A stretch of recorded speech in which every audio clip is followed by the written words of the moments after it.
Hoje Otávio e Regina pra democratizar.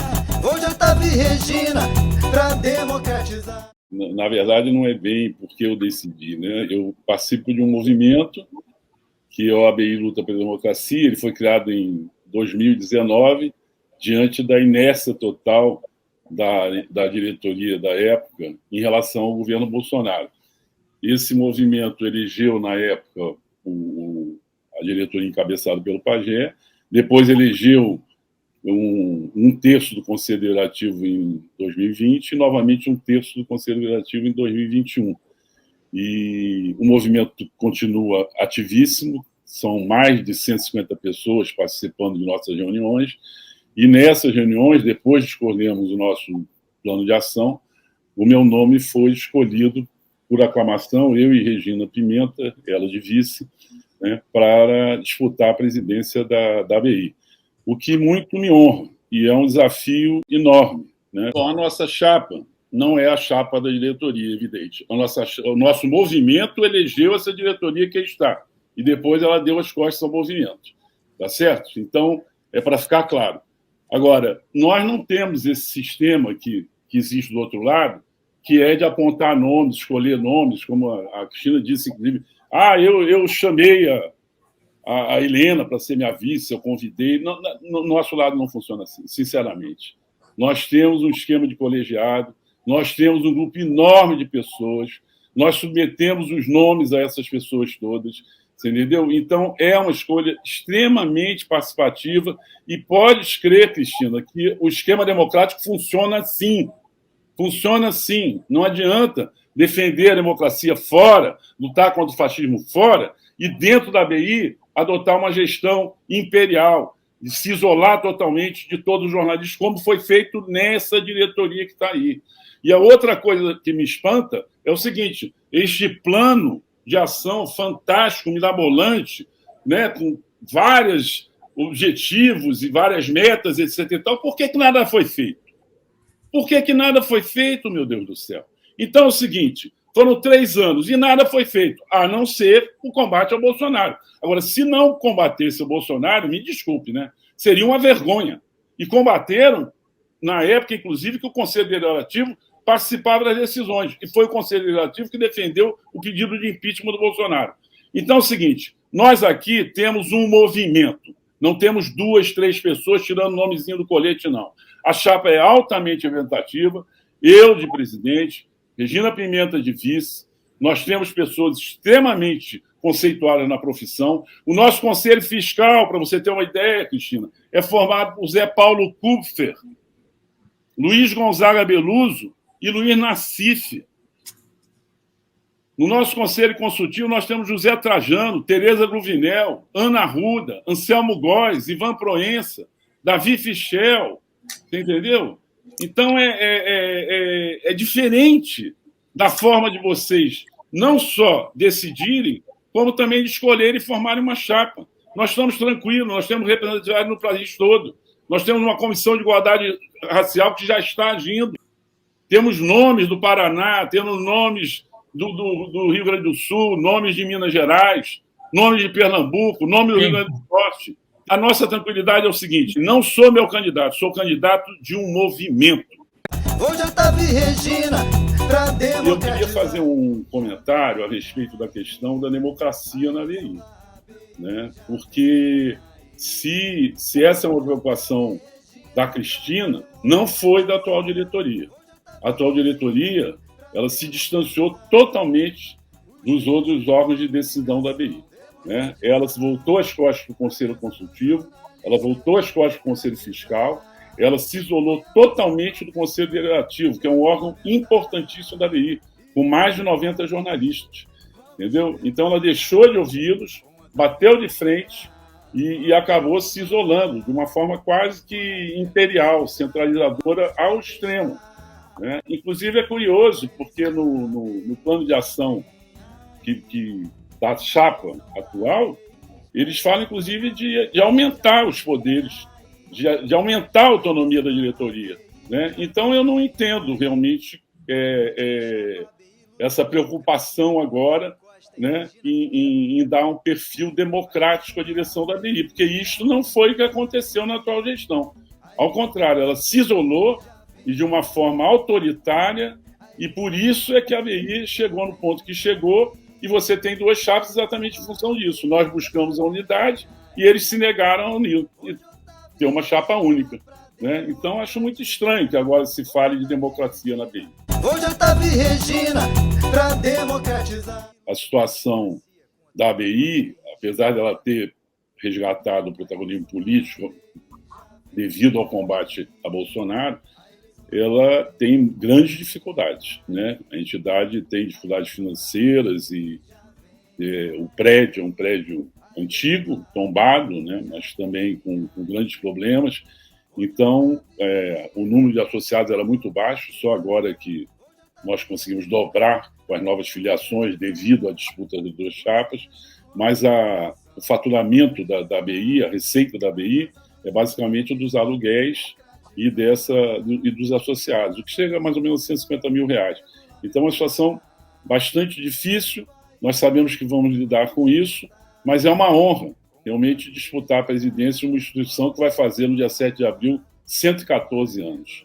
A eleição da ABI já vem aí. Olha, a ABI já vem trabalhando nesse sentido, né? Nós temos participado, inclusive, em Brasília, das discussões sobre o projeto de lei a respeito de fake news.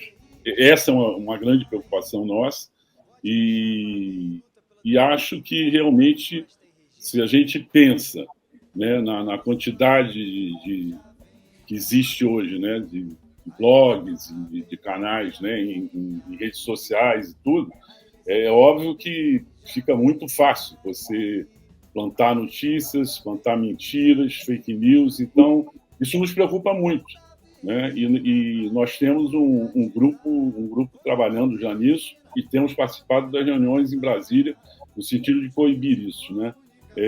Agora mesmo houve problema com o Telegram, que acabou sendo resolvido, né? Porque eles acabaram nomeando uma representação do Brasil.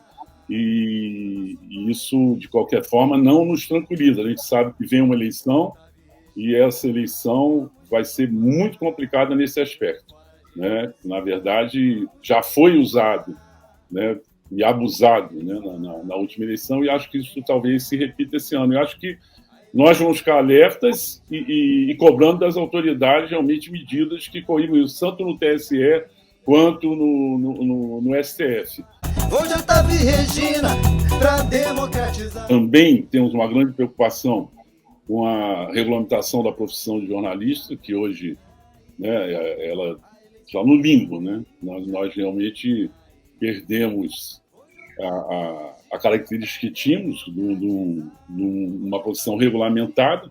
Isso, com uma penada do Gilmar acabou com isso, né? E hoje qualquer pessoa chega no Ministério do Trabalho e se registra como jornalista. Pode até dizer que isso não é um tema para a ABI, mas é para a ABI também, questão da pejotização. O que ocorre? As empresas se sentem à vontade para exigir que você abra mão da carteira de trabalho e abra uma pequena microempresa, né? Chama-se MEI, né? E você se torna um empresário. Sempre que me pedem alguma coisa sobre você é obrigado a ter uma conta no banco dessa microempresa, sempre que me perguntam o motivo da microempresa no banco, eu digo, não é nada. Isso aí era para ser salário, isso era para ser uma conta salário, você entendeu? Agora, a empresa nos obriga a abrir mão da carteira de trabalho dos nossos direitos trabalhistas. Isso alastrou-se de tal maneira, começou... Você sabe como começou? Vocês que estão vendo, começou com grandes salários da Rede Globo de TV, que o próprio jornalista propôs abrir mão da carteira de trabalho e passar a ser uma microempresa para reduzir a carga de impostos. Tá certo? Agora, eram pessoas de alto salário, só que as empresas pegaram este modelito e aplicaram a todos os jornalistas. Eu, quando trabalhava em Brasília, tinha jornalista ganhando R$3.000, R$3.500, a empresa obrigou a abrir mão da carteira de trabalho e se tornar pessoa jurídica, né? Chamada pejotização que nos perguntaram. Perguntaram o que fazer é simples. você tem que recorrer à Justiça do Trabalho, não tem outro meio. É o chamado Ministério Público do Trabalho.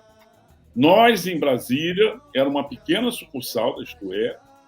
Alguns funcionários recorreram ao Ministério do Trabalho, a promotora do trabalho foi à revista, fez uma investigação, chamou isoladamente ao MP cada um dos jornalistas, cada um dos funcionários, para que depusessem e falassem da relação de trabalho com a empresa, entendeu? E, após isso, ela tomou a decisão e comunicou à empresa que ela tinha que regularizar a situação de todos, não só dos jornalistas, e tinha que assinar a carteira de trabalho de todos.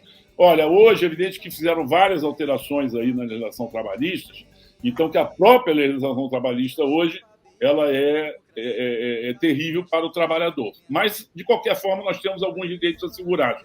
Portanto, recorram, quem tiver esse problema, recorra ao Ministério Público do Trabalho e obriga a empresa a assinar a carteira de trabalho.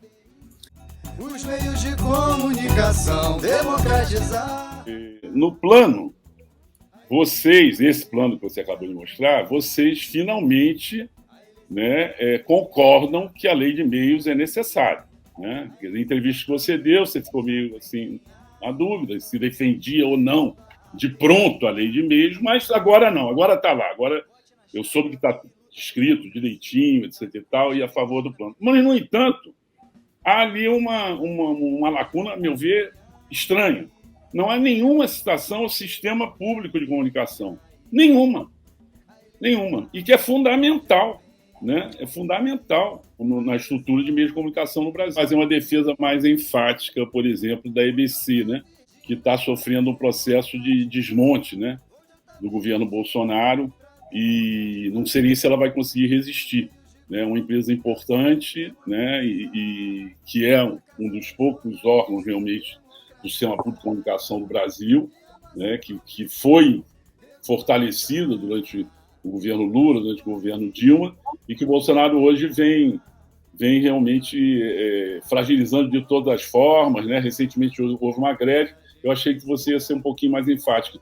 E também em relação à Rádio Nacional, à Rádio MEC, que são os dois novos alvos desse governo fascista, e que está falando, inclusive, de extinguir essas duas rádios. Né? Então, o problema é grave e eu acho que exige posicionamento imediato da ABI. Agora, você, me desculpe, você disse que manter os direitos políticos era o mesmo que rasgar a Constituição. Você não pediu impeachment, mas você foi contra a manutenção dos direitos políticos do Rousseff. Isto é um fato, Cristina. É um fato. Você não tem como negar. Não dá para dizer que foi a repórter que não era Cristina, né? É impossível. Com Otávio e Regina, vamos retomar. Pelo fora genocida, vamos protestar. A eleição da AB